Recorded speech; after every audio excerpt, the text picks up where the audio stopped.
Remember, a tornado watch means the conditions are favorable for the development of severe weather, including tornadoes, large hail, and damaging winds in and close to the watched area.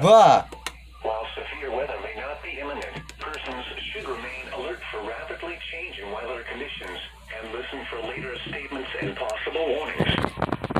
Stay tuned to NOAA weather radio, broadcast radio and television outlets, or internet sources for the latest severe weather information.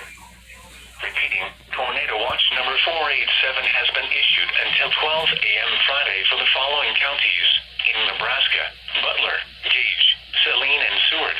Oh my god! No way, dude!